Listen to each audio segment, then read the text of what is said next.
délivrance et joie. Cœur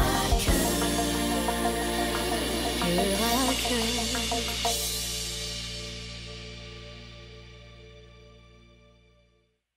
Bonjour à tous nos amis de Cœur à Cœur et bienvenue sur cette plateforme. Aujourd'hui, nous parlons de violence conjugale, une pandémie pire que le coronavirus et qui n'a pas encore trouvé de solution aujourd'hui. Nous en parlons avec la sexologue Fabienne d'Haïti. Bonjour Fabienne. Bonjour, pasteur Nathalie. Bienvenue. C'est un plaisir. Comment ça va? Ça va très bien. Le confinement va très bien. Oh mon Dieu, ça a été dur par exemple. J'avais hâte qu'on déconfine un peu. Fabienne, on parle de violence conjugale. C'est lourd, hein? C'est lourd. La violence conjugale a fait plus de victimes que la pandémie que nous sommes en train de traverser. Et c'est un sujet encore tabou. Dans certains pays, on n'en parle pas encore. Dans d'autres pays, merci Seigneur, on en parle encore. Mais avant d'aller plus loin, quel est le portrait d'une femme qui peut être sujette à la violence conjugale? Lorsqu'on parle de violence conjugale, on peut penser que à tel milieu, il y a telle couche sociale qui est plus vulnérable à la violence conjugale. Non, dans les écrits, dans tous les écrits scientifiques, peu importe à travers aux États-Unis, au Canada, le portrait de la femme violentée, victime de violence conjugale, c'est tout le monde peut être. Vous et moi qui sommes ici, nous sommes toutes sujettes à être victimes de violences conjugales.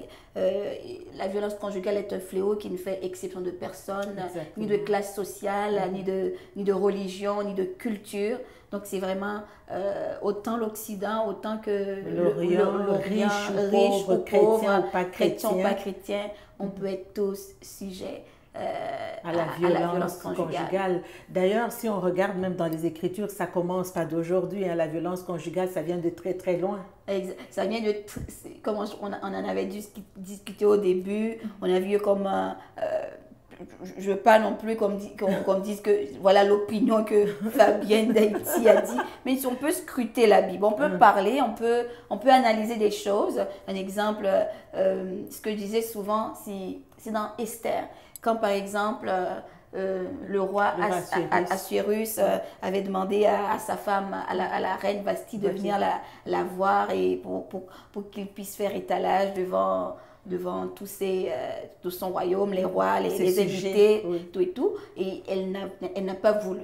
Donc, on voit que déjà c'est une forme de désobéissance en tant que telle.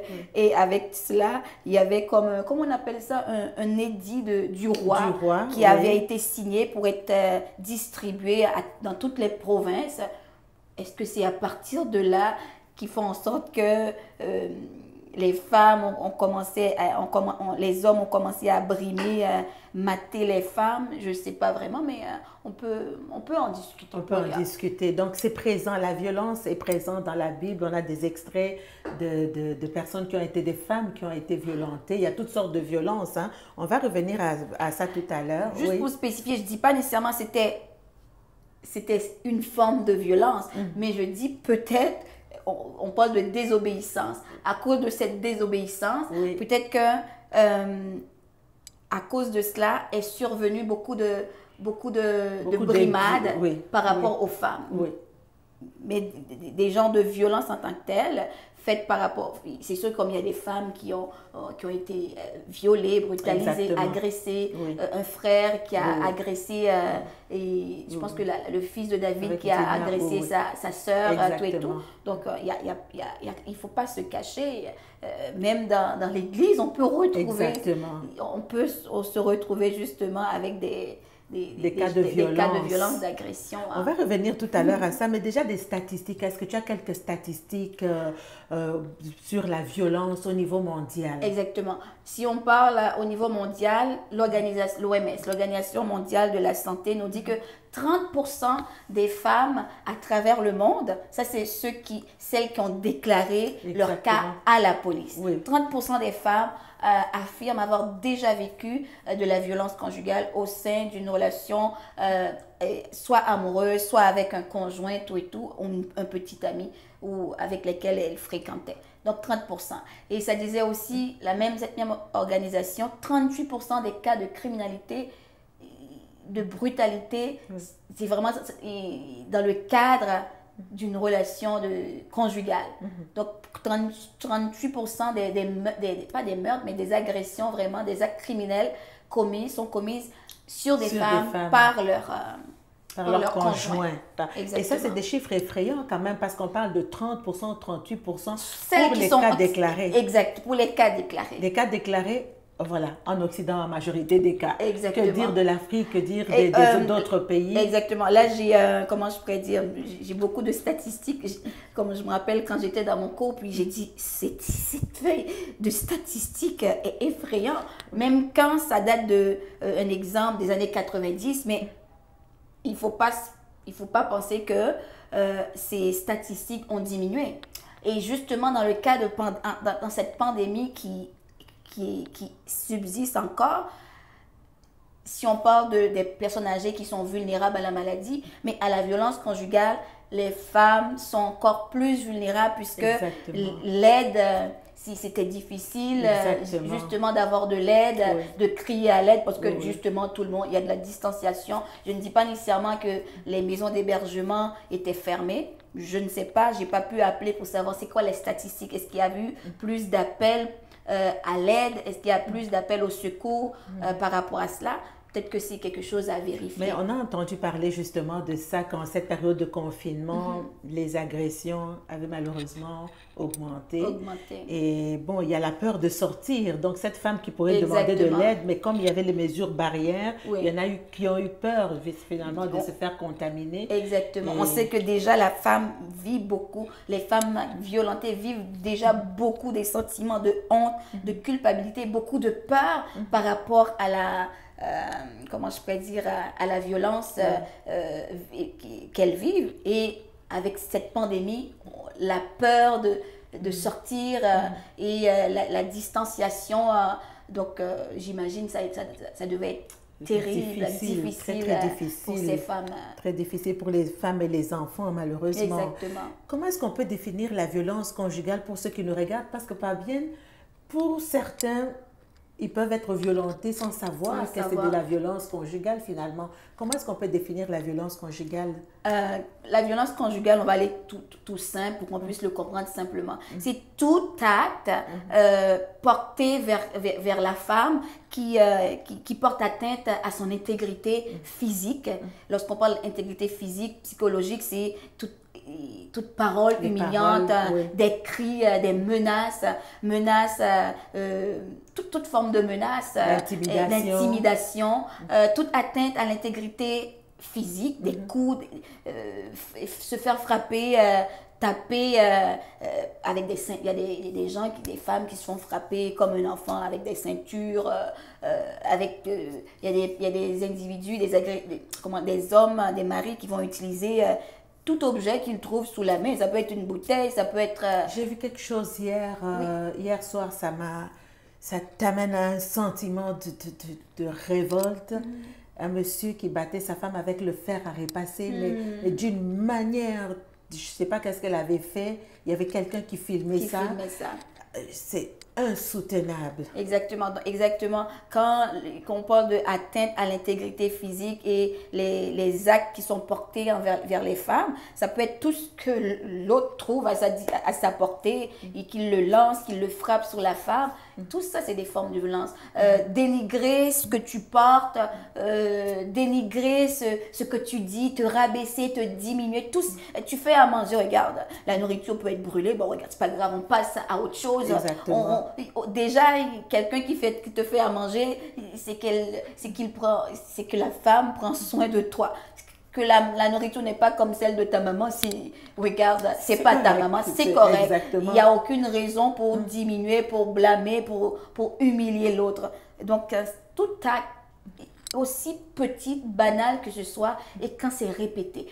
On peut, par erreur, faire une petite blague et puis, non, mais quand c'est répétitif, c'est vraiment le moyen qu'on utilise. Et qu'est-ce qui se passe dans la violence conjugale? C'est une domination. Oui. L'autre utilise la violence conjugale pour dominer, pour affirmer son autorité et contrôler l'autre, contrôler l'habit de l'autre, contrôler les amis de l'autre. Qui doit être dans ton entourage? Oh, j'aime pas, hein, cette amie, je pense qu'elle donne trop ses opinions sur notre couple.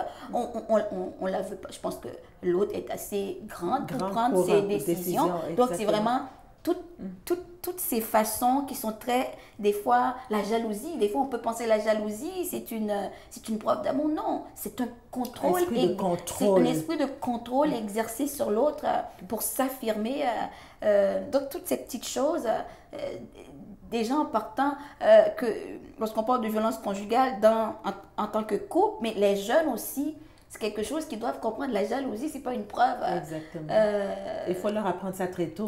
C'est exactement. Ils vont répéter ça dans leur exactement. mariage, ça fait partie. La prévention, c'est quelque chose qui fait partie de tout programme pour supprimer, pour éradiquer la violence. La prévention pour les enfants, comment je pourrais dire, le dépistage, mais la prévention, c'est important que les jeunes, dès leur jeune âge, même les enfants dans leur contact avec les autres, qu'ils apprennent que la violence, c'est inacceptable. Mais avec toutes les campagnes de prévention, avec tous les dépistages, est-ce que les chiffres augmentent ou est-ce qu'ils se rabaissent? Ils continuent d'augmenter? Ils continuent d'augmenter. Là, on est les derniers chiffres que j'ai, c'est plus de... c'est les mêmes chiffres, mais ça va en augmentant. Ça va en augmentant. Et c'est des chiffres, là, on parlait en 90, 10 000, mais là, on va dans les 20 000. Et ça, c'est toujours des choses déclarées par la police. Déclarées. Je regarde en Belgique, 58% des femmes ont subi 58%. Exactement. C'est beaucoup. Là, si on voit comme aux États-Unis, l'une des statistiques qui m'a fait comme friser plus que je suis déjà frisée, c'est une femme est battue à toutes les 12 secondes par son conjoint ou un ami.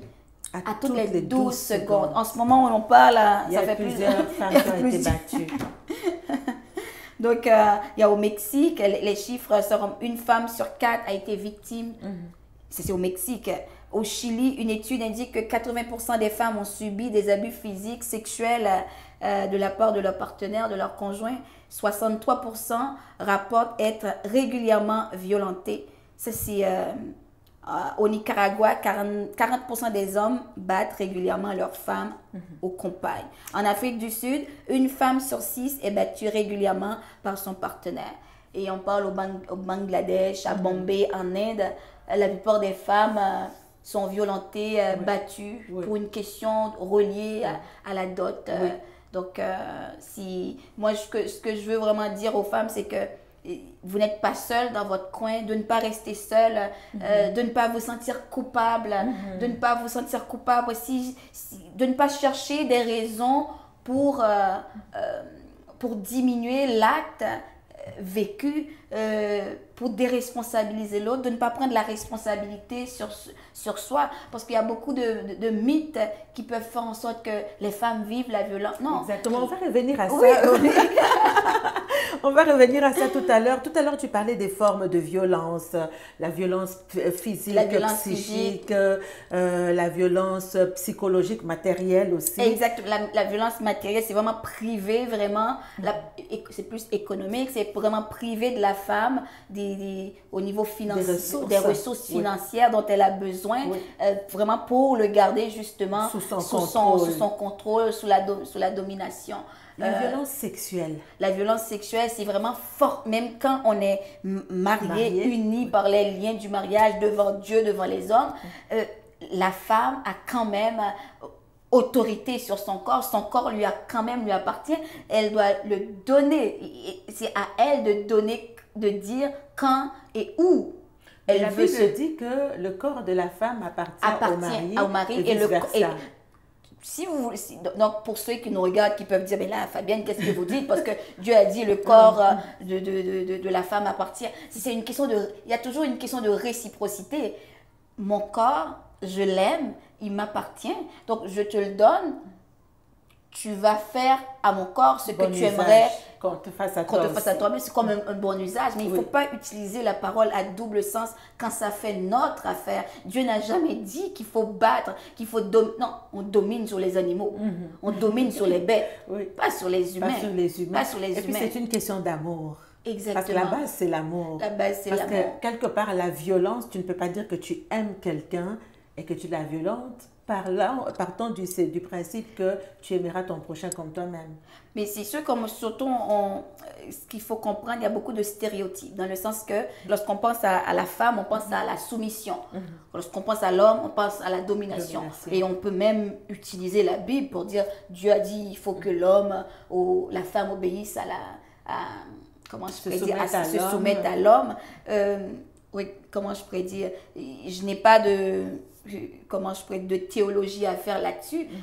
Avoir été mariée pendant 6 ans jusqu'à ce que la mort me sépare avec cet homme, il m'a jamais obligée à me soumettre à lui. Mais la soumission, ça n'a rien à voir avec le contrôle. La soumission, c'est, Dieu a dit, il faut aimer, comme la parole nous dit, il faut aimer la femme comme Christ a aimé son Église. Voilà la forme pour avoir une soumission digne de la parole de Dieu, il faut aimer comme Christ a aimé l'Église. Et Christ a aimé l'Église jusqu'à ce qu'il s'est sacrifié. Quand tu frappes, tu ne sacrifies pas, tu détruis. Quand tu dénigres, tu ne sacrifies pas, tu détruis. Quand tu humilies, au contraire, quand tu aimes, tu veux que l'autre soit au meilleur de sa forme. L'amour élève et non pas diminue.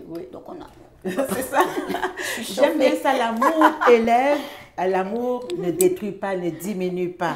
Est-ce qu'on peut détecter, parce qu'on parle de violence conjugale, donc au sein du mariage, au sein d'un couple, est-ce qu'on peut détecter qu'un individu est violent avant le mariage? Est-ce qu'il y a des signes pour ceux qui nous écoutent, ils sont en fiançailles, ils sont en amitié, je ne sais pas, est-ce qu'on peut les détecter avant? Mais souvent, comme lorsqu'on est en amour avec quelqu'un, il y a toujours plusieurs raisons pour lesquelles on est en amour qui est différent d'une personne à l'autre. Chaque personne a son histoire. Comment je pourrais dire, le fiancé a son histoire, a des antécédents. Ça peut être des antécédents de violence, ou qu'il a vécu de la violence, qu'il a vu de la violence, ou la femme a vécu de la violence. Toutes ces choses, lorsqu'on a vécu de l'agressivité, donc quelque chose qu'on a vécu dans notre enfance, ça devient comme, même si c'est pas normal, on peut le voir pour normal et on grandit avec, à moins que quelqu'un vienne avec une nouvelle connaissance, une nouvelle façon de faire. Lorsqu'on est en amour, souvent on entend des expressions tomber en amour. Tomber en amour, ça fait mal. Quand on rencontre quelqu'un, si déjà il y avait une histoire de dépendance affective. Des fois, on pense qu'on rentre en amour pour que l'autre puisse m'aimer, pour que l'autre puisse me faire du bien, que peut-être que le bien, pour que je sois en sécurité. Déjà, lorsqu'on rentre dans cette relation, ça ne veut pas dire comme tout le monde va être victime nécessairement de violences conjugales, mais il y a des perceptions, il y a des croyances qu'on peut avoir qui peuvent nous rendre vulnérables. Si la personne qui est, comment je pourrais dire, le futur conjoint qui fréquente une femme et qui est vraiment un homme qui agresse, un homme violent, il ne va pas nécessairement le présenter dans la toute première de la rencontre. Lorsqu'on pense aux étapes.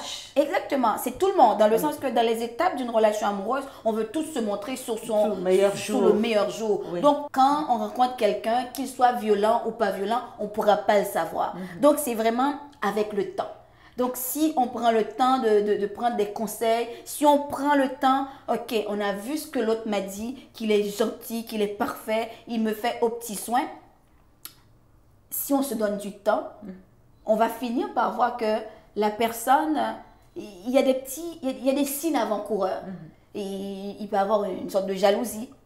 Oh, il est jaloux de moi, c'est cute. C'est cute. C'est cute. J'entends ça, c'est cute. Il est jaloux de moi, c'est cute. Et tu sais quoi, Fabienne?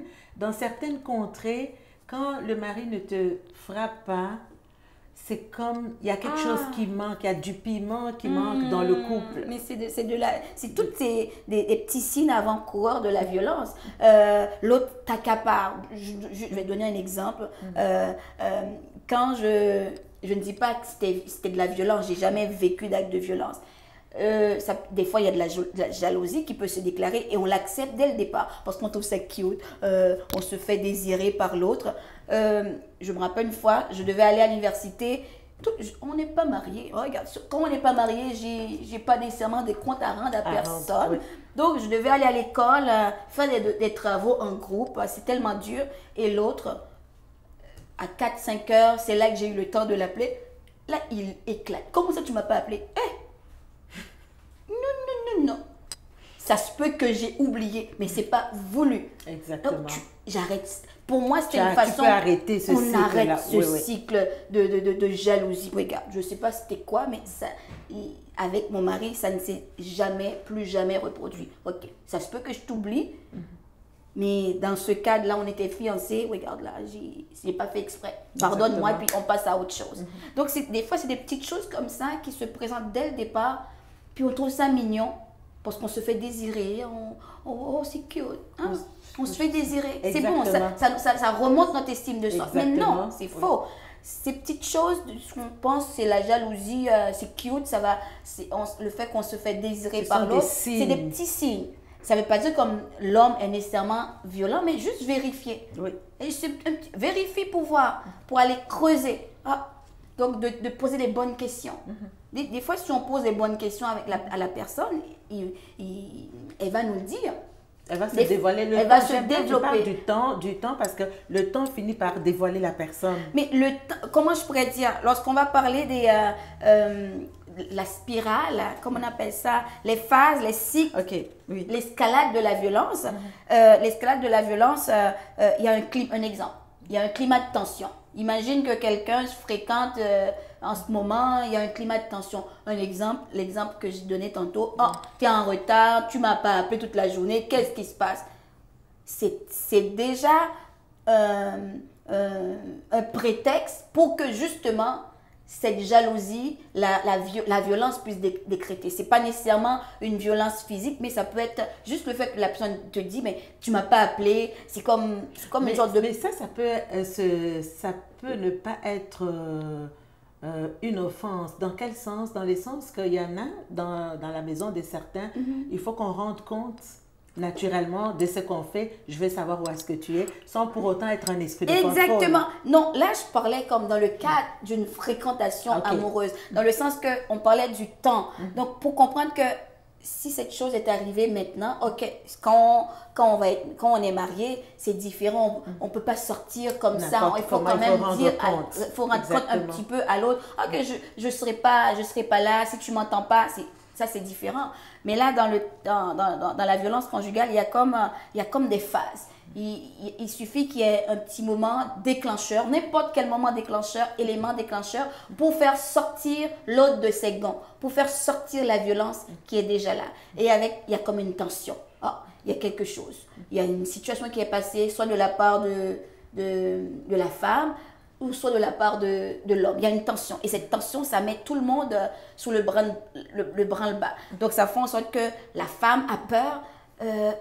Est-ce que, à cause de cela, qu'est-ce qui va se passer après? Donc, il y a comme la femme est sur le qui-vive. C'est ça. Et sur le qui-vive, et qu'est-ce qui reste après? Dès qu'il y a une tension quelque part, tous les prétextes sont bons pour éclater. Exactement. Et la crise arrive. Et la crise arrive et il peut y avoir des actes de violence.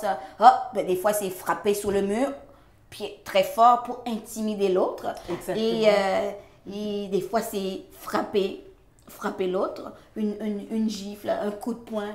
Des fois, il y a des femmes enceintes qui se font violenter. Et des fois, avec ça, si tu te fais violenter, frapper dans le ventre, des fois, j'entends des choses comme ça. Mais il y a des fausses couches qui risquent d'arriver. Donc, ça arrive. Donc avec ce cycle, vient après, l'autre, il se responsabilise pas, ben, il va trouver des excuses pour dire, oh, c'est pas de ma faute. Et ça, j'aime bien ça parce qu'il faut que tu nous expliques ça bien. C'est ça qu'on appelle la lune de miel, c'est ça? Non, c'est après. C'est après. Donc, quand, par exemple, l'homme vient de commettre un acte, soit crier ou diminuer, donc, il ne se sent pas responsable. Il se sent pas responsable. Vu qu'il ne se sent pas responsable, donc la femme, lui, se sent responsable. Elle va trouver des raisons, mais peut-être que j'ai fait quelque chose qui font en sorte qu'il a été agressif envers moi. Ça se peut que c'est à cause de moi. Donc, c'est ça qui rend vraiment difficile. Oui. Donc, plus avec le temps, cette culpabilité, vraiment, c'est une gangrène, c'est une maladie qui ronge de l'intérieur. Il y a la honte, même la honte d'aller chercher de l'aide. Des fois, certaines femmes vont penser qu'aller chercher de l'aide va envenimer amener une réprimande sur le mari. Exactement, oui. Dépendamment, parce qu'il y a des hommes qui vont utiliser comme la menace, si tu fais telle chose, mais je vais me suicider, si tu me quittes. Donc, des fois, il peut y avoir tellement de mythes par rapport aux femmes violentées. Les femmes violentées, personne ne veut être violenté. Personne ne veut vivre la violence conjugale. Donc, après, il va y avoir la lune de miel. La lune de miel, c'est la calmie. Dans le sens que, il va y avoir des fleurs, l'homme va redevenir, il va revenir Parce que la femme vit avec, c'est important pour elle, la lune de miel. Dans le sens, cette lune de miel-là, l'homme peut-être va penser, qu'il va dire qu'il va changer, qu'il ne va plus refaire, il fait des promesses, et c'est des promesses, s'il n'y a pas d'intervention qui est faite, à part l'intervention divine qui peut être, oui, Dieu peut transformer quelqu'un, Dieu peut changer quelqu'un, mais s'il n'y a pas de l'aide psychosociale qui a été faite, l'homme, il peut dire qu'il va changer, mais ça va donner l'espoir à la femme, mais ça recommence. C'est un cycle, ça recommence. Et plus la femme reste dans ce cycle, mais plus le cycle devient comme un cercle vicieux. Un cercle vicieux. Et la femme, qu'est-ce que ça fait? Ça diminue son estime de soi. Il perd tous ses moyens. Elle perd tous ses moyens. Elle ne va plus se voir capable de s'en sortir. Tout le pouvoir est entre les mains de cet homme, comme un bourreau, de son bourreau finalement. Mais Fabienne, comment est-ce qu'une relation amoureuse peut devenir violente? Lorsqu'on parle de violence, il peut y avoir des fois de l'agressivité dans la façon de faire dans un couple normal. Il peut y avoir de la mésentente, il faut faire la différence entre mésentente, c'est deux personnes égales. C'est ça. On parle, j'aime pas ton opinion, j'aime pas cette opinion-là. J'aime pas la couleur de ta robe, pas nécessairement la couleur de ta robe, mais l'opinion, en exemple. J'ai le droit de porter. La femme ou l'homme, autant l'homme peut s'habiller comme il ou elle l'entend. Mais c'est vraiment, on peut ne pas s'entendre sur des opinions, on peut avoir des divergences de pensée, mais c'est vraiment la violence conjugale, c'est de la violence, c'est cet abus-là. D'où vient cette violence? Ça peut venir de la part de l'individu dans son enfance, cette habituation. S'il aurait vu ses parents faire ça ou si ses parents l'auraient violenté lui-même, il ne fait que répéter le pattern. Exactement. La Bible nous dit, donne à l'enfant des bonnes habitudes, il va s'en rappeler jusqu'à sa vieillesse. Si on se rappelle des bonnes habitudes, mais on se rappelle aussi des mauvaises habitudes, parce qu'on sait que les enfants apprennent avec des modèles. Les enfants sont comme des éponges, ils prennent de leur environnement, de leur milieu, ça peut être la famille, les vrais parents, ou tout simplement là où est-ce qu'ils ont été élevés par les autorités, les premières autorités dans leur vie. Donc, ils vont reproduire ce qu'ils ont vu. Donc, ça peut être quelqu'un qui a vécu aussi des abus sexuels, donc qui peut rendre vulnérable autant la victime, autant que l'agresseur. Exactement. Donc, c'est important ça. Ouais. J'ai quelques mythes ici, quelques préjugés, tu vas me répondre, concernant la violence conjugale. On entend ça souvent, les femmes provoquent souvent les agressions de leur conjoint et elles reçoivent ce qu'elles méritent, vrai ou faux? Oh, ça, c'est vraiment important que les femmes le sachent, non. Aucune femme ne provoque, quand je dis aucune femme, aucune personne, parce que autant l'homme peut être victime, les hommes peuvent être victimes aussi de la violence conjugale, autant les femmes. Donc, il n'y a personne qui va provoquer cette violence. Donc, c'est des prétextes pour exploser. C'est des prétextes vraiment comme pour minimiser l'autre. C'est des prétextes et non jamais... c'est des situations, des éléments déclencheurs qui vont faire en sorte que l'autre va pouvoir encore plus contrôler. Mais ce n'est pas que la femme va vouloir, va provoquer cette... Non. Il y en a qui aiment cela, vrai ou faux?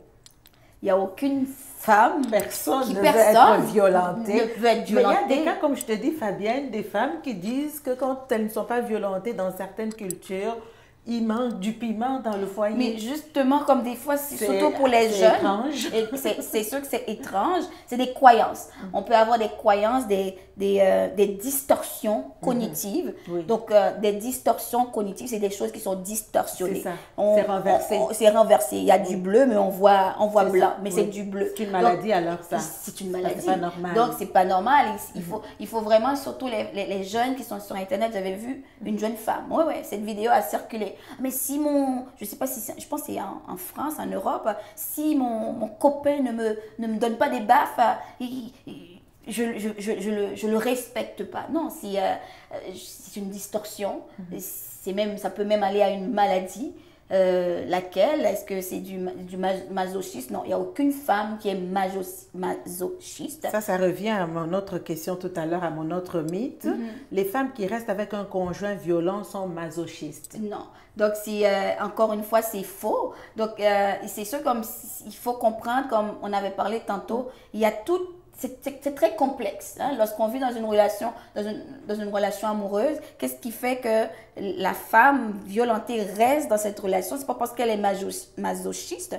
Il y a toute sa vie, ses antécédents qui peuvent être très complexes. C'est comme des fils d'araignée qui sont très entremêlés entre elles, des croyances par rapport à elle-même, son image d'elle-même qui est un peu floue, sa perception d'elle-même, sa perception de l'autre. Donc, il y a beaucoup de choses qui rentrent en ligne de compte. Donc, on ne peut pas porter des jugements aussi simples comme ça. La violence conjugale est un problème d'ordre privé. Parfois, il y a des gens qui préfèrent garder ça et dire c'est privé. Vrai ou faux? Regarde, avec les statistiques, quelques statistiques que j'ai eues, 30% des femmes à travers le monde ont déjà affirmé avoir vécu de la violence conjugale. Donc, c'est pas un problème privé, personnel, c'est un problème sociétal, c'est un problème mondial. Et je pense que pour trouver la solution, plus on en parle et plus on va comprendre, on va être conscient de ce problème et plus on va vers des solutions. Donc, c'est pas un problème privé. Donc, si vous êtes là où vous êtes, vous nous écoutez, vous n'êtes pas les seuls à vivre ça. Donc, sortez de là et puis en parler, c'est déjà une solution. Il y en a qui disent qu'il y a eu de la violence. Ils disent c'est juste une chicane. On se chicane, c'est juste une chicane.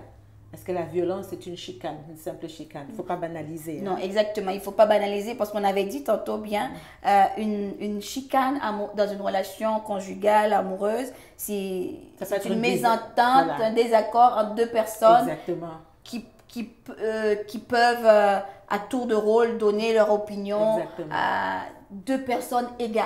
Alors que dans la violence conjugale, il y a quelqu'un qui domine l'autre, qui contrôle. C'est vraiment important. Le contrôle. C'est le mot à retenir. C'est le mot à retenir, c'est le contrôle exercé par l'autre sur l'autre pour avoir plus de pouvoir, pour affirmer son autorité. Donc, c'est important ça. Quels sont les facteurs de risque? Le temps passe tellement vite, Fabienne. Donc, je pense qu'on en a quand même énuméré un petit peu. Il y a aussi les facteurs de risque, c'est bon. Les facteurs de risque, les antécédents familiaux. Il y a aussi au niveau de l'environnement, les communautés, d'une communauté à l'autre. Est-ce que dans d'autres communautés, une femme qui vit de la violence, pas que c'est mal vu, mais on le voit, mais on ne dit rien, on ne fait rien parce qu'on est habitué. J'avais déjà lu des histoires, un exemple, quand on voit des films, des fois, un exemple afro. Ça peut être africain, haïtien, n'importe quoi à travers le monde. Oh, la femme a vécu de la violence conjugale, elle s'en va chez sa mère pour avoir du réconfort. Oh, ma belle, qu'est-ce que tu fais là? Tu devrais retourner voir ton mari et régler le problème. Non, c'est pas un problème. C'est pas un petit problème à banaliser. Tu as dû faire quelque chose. Je pense que tu n'as pas été... Rentre chez toi, puis... Ouais. Donc va la femme régler le va problème régler le chez ton problème. père, Donc justement, le problème, c'est que la femme n'avait pas encore le courage pour s'affirmer. Donc, donc c'est ça. Donc il y a vraiment comme, si au niveau sociétal, il y a telle culture, on va pas dire que telle culture accepte, mais tolère. Lorsqu'on tolère, on ne cherche pas la solution, on ne cherche pas à aider l'autre. Donc, c'est vraiment au niveau individuel. Encore une fois, c'est de la dépendance affective.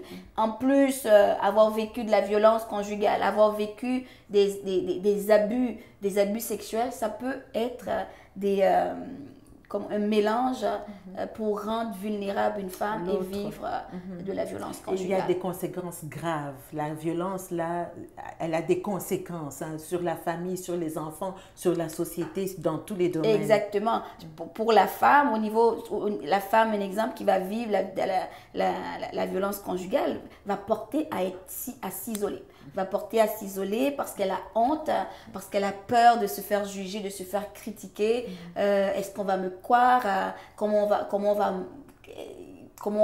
Qu'est-ce qu'on va penser de moi? La femme qui vit de la violence conjugale va avoir toutes sortes de sentiments, de honte, la honte, la culpabilité, aussi la colère. La personne, par rapport au mythe, personne n'aime la violence conjugale. Oui, je t'aime, mais en même temps, je suis en colère parce que j'aime pas nécessairement ce que je vis, ce que tu fais de moi, mais en même temps, je suis encore là. Oui. Donc, c'est vraiment, psychologiquement, la femme est plutôt tourmentée. Son image, parce que ce que je dis souvent au niveau quand je fais des interventions, l'estime de soi, l'image qu'on a de nous, c'est quelque chose de très important. C'est la base de tout.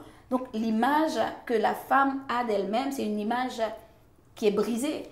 Et une image brisée, c'est toute la suite est hypothéquée. Donc, quand mon image est brisée, mon estime de soi est faible. Quand mon estime de soi est faible, j'ai pas confiance en moi, la confiance en moi. Et quand on n'a pas confiance en nous, qu'est-ce qu'on fait? On prend des mauvaises décisions. Exactement. Donc c'est un cercle vicieux. Oui. Donc c'est vraiment comme lorsqu'on va voir comme par rapport au plan d'aide du gouvernement, si on peut revenir à cela, il y a beaucoup de programmes que le gouvernement met sur place, des programmes pour aider les femmes. Donc, l'une des choses, c'est vraiment, il y a plusieurs types d'interventions. Il y a aussi il y a de la prévention. Prévention justement pour prévenir la violence chez les jeunes, la violence dans les relations amoureuses des jeunes. Il y a le dépistage, il y a les interventions psychosociales. Psychosociales, il y a aussi aider vraiment, intervenir auprès de la police, au niveau de tous ces intervenants qui travaillent justement avec les femmes victimes de... Donc, il y a des ressources pour ça. Il y a des ressources. Mais Fabienne, je voudrais revenir sur les conséquences. C'est important. Oui, exactement. Oui. Donc, je vais en profiter. La violence sexuelle dans le couple. Quel est l'impact? Quelles sont les conséquences sur le couple? On va dire la conséquence pour la femme. Pour la femme. Est-ce que déjà tu peux définir, comment est-ce qu'on peut parler de violence conjugale, violence sexuelle dans le couple? Violence sexuelle, lorsqu'on avait parlé, tout acte qui est forcé. Donc, même quand on est dans le mariage, si les actes sexuels ne viennent pas de nous, parce que des fois, ça peut se faire avec la violence. Lorsqu'on parle le cycle de la crise, imagine dans la crise même, l'homme décide que maintenant c'est le temps qu'on fait ça et puis que la femme vient d'être frappée, vient d'être frappée et maltraitée.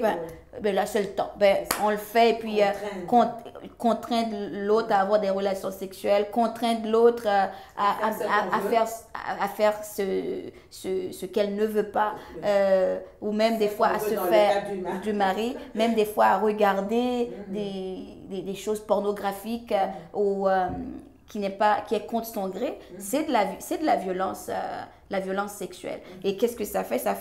Ça crée chez la femme une sorte d'insatisfaction, baisse de désir et l'image de soi. Donc l'image de soi, je dis tout le temps, dans la relation amoureuse, c'est important, dans la relation, dans l'intimité sexuelle, c'est important qu'il y ait une partie que tu sois satisfaite de ton image pour pouvoir être ce trésor pour te donner à l'autre.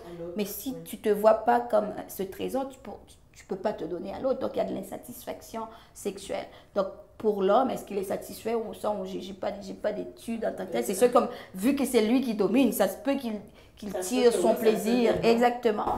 Donc, c'est ça. Peut-on guérir de la violence dans le cadre de ton travail? Peut-on guérir de la violence Exact, comme je vous dis, il y a des ressources. Il y a autant des psychologues, des travailleuses sociales dans les CLSC qui sont là, des sexologues cliniciennes. Moi, en tant que telle, moi, je suis sexologue bachelière.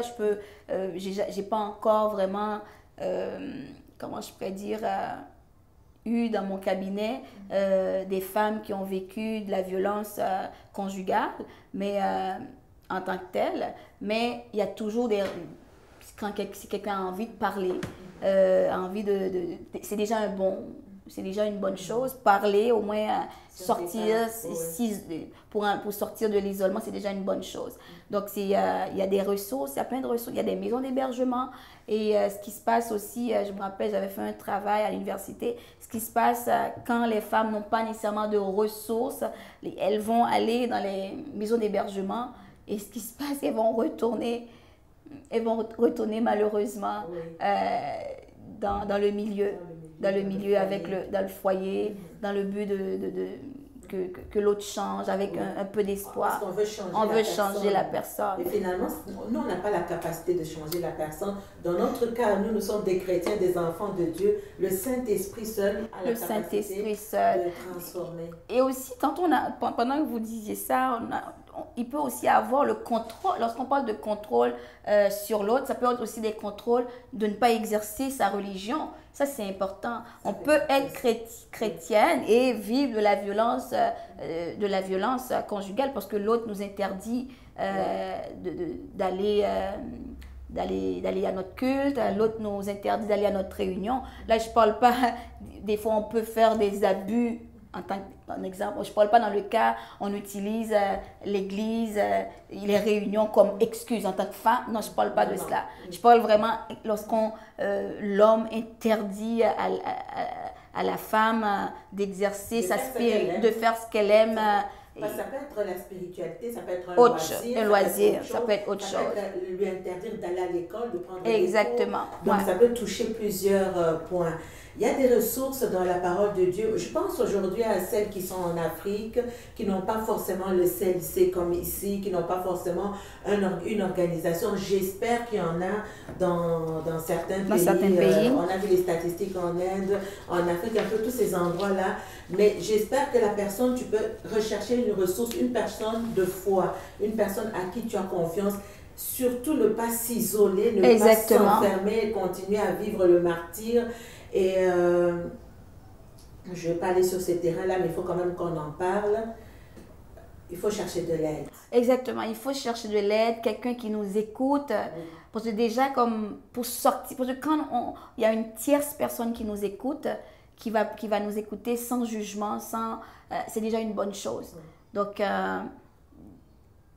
je sais comme... parce que ça va jusqu'à la mort. Oh oui, il y en a qui sont morts, justement. Il y en a qui sont morts, justement, parce que... un danger de mort, là. Exactement. Qu'est-ce que je fais? Est-ce que je reste là parce que je suis en danger de mort? À un moment donné, je pense que chercher de l'aide, c'est important. C'est important d'en parler avec quelqu'un qui va croire en nous. Ça peut être un ami ou une amie, un membre de la famille qui va nous soutenir et qui va nous aider à progresser. Parce que la femme qui vit, qui vit dans qui est victime de violence conjugale pense peut-être qu'elle est impuissante, mais elle a du pouvoir en elle. Donc la plupart des interventions qui vont être faites vont vraiment redonner du pouvoir à la femme. Donc comme sexologue, moi quand je fais des interventions, pour moi, prendre soin de soi, c'est se donner du pouvoir. Exactement. Prendre soin de soi, c'est se donner du pouvoir. Parce que tu ne peux pas aimer l'autre sans... Il y a une de tes capsules, j'ai vraiment aimé s'aimer soi-même. S'aimer... Et c'est biblique. Exactement. Moi, je crois que c'est la base. Oui. C'est un facteur de protection. Il y a plein d'autres facteurs de protection, mais s'aimer soi-même, c'est un must. S'aimer soi-même, c'est se donner la priorité. S'aimer soi-même, c'est se donner des moyens pour avancer. S'aimer soi-même, c'est se voir comme Dieu nous voit. S'aimer soi-même, c'est dire non à ce qu'on n'aime pas et dire oui à ce que j'aime. S'aimer soi-même, c'est se mettre de l'avant, c'est se mettre en priorité. Donc, vraiment, je crois que la plupart des interventions sont faites justement pour que la femme prenne du pouvoir sur elle-même, pour que les femmes, prennent du pouvoir sur elles-mêmes, apprennent à s'affirmer, à s'exprimer, exprimer leurs désirs, leurs besoins, pour justement se redonner ce pouvoir-là. Des ressources bibliques, Proverbe 2, le verset 24. Dieu est un Dieu d'amour. Dieu n'aime pas la violence.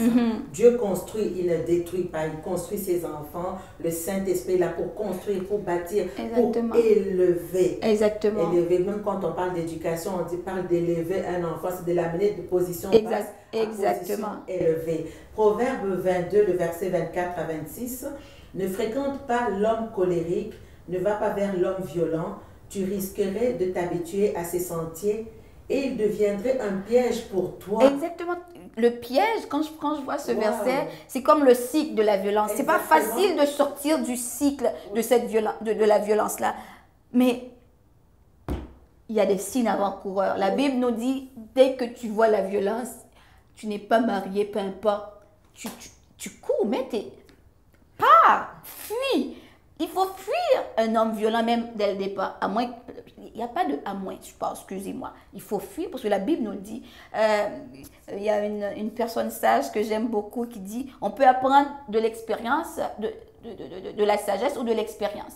La sagesse, déjà, la Bible c'est le meilleur livre de la sagesse.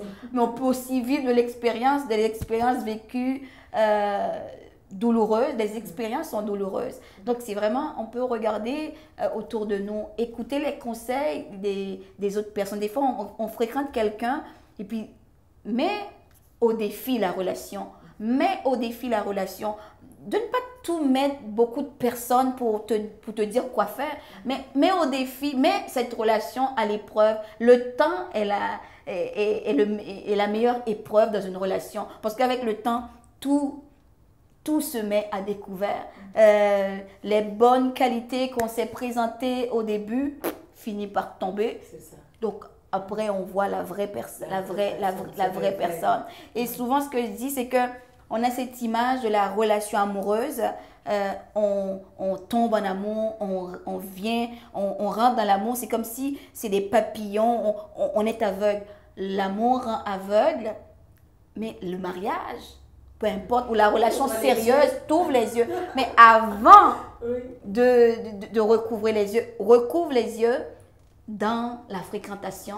Donc comme ça, tu vas avoir le temps de connaître la personne, de le cerner.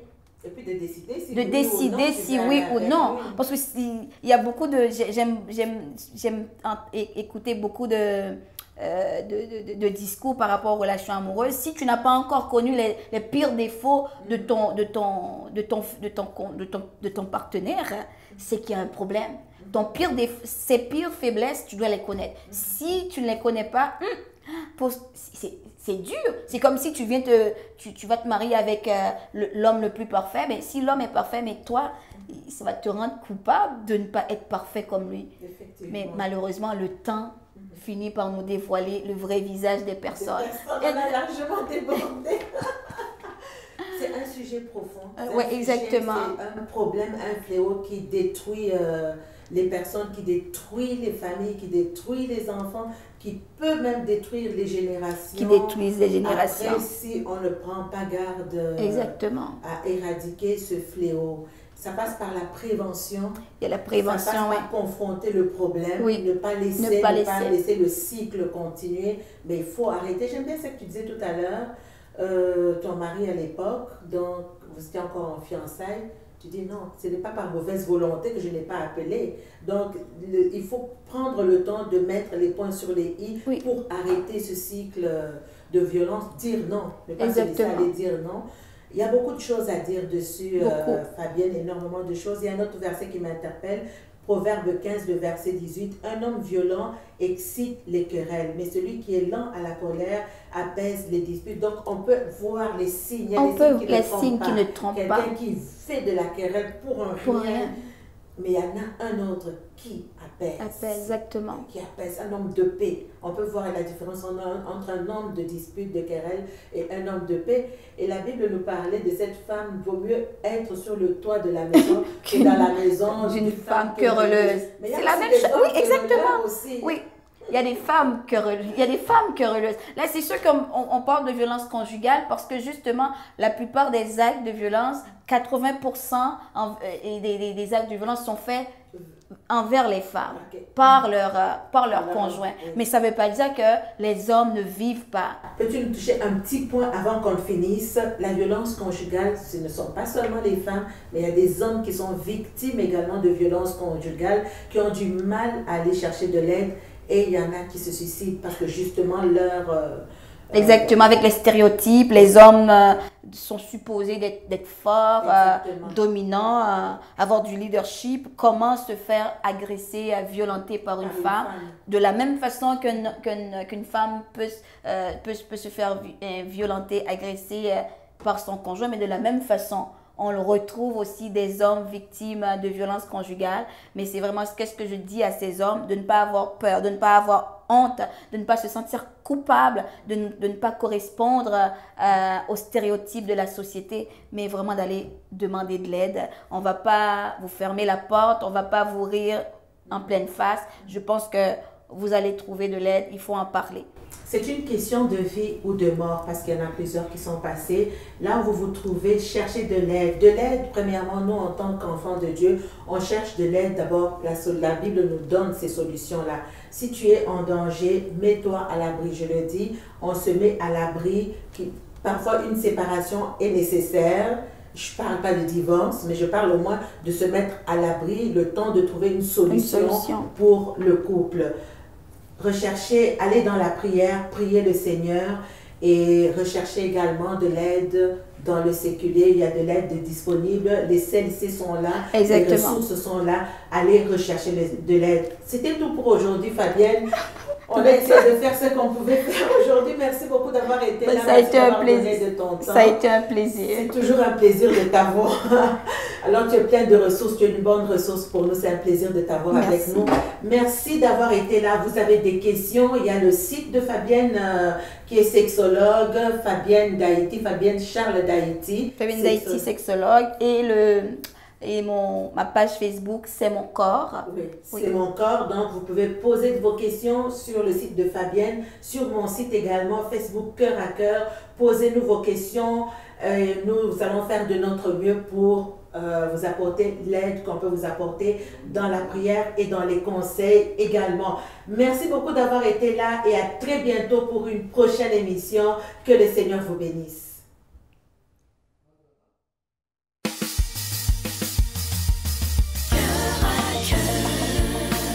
Témoignage puissant, cœur à cœur, consolation, transformation, cœur à cœur, délivrance et joie.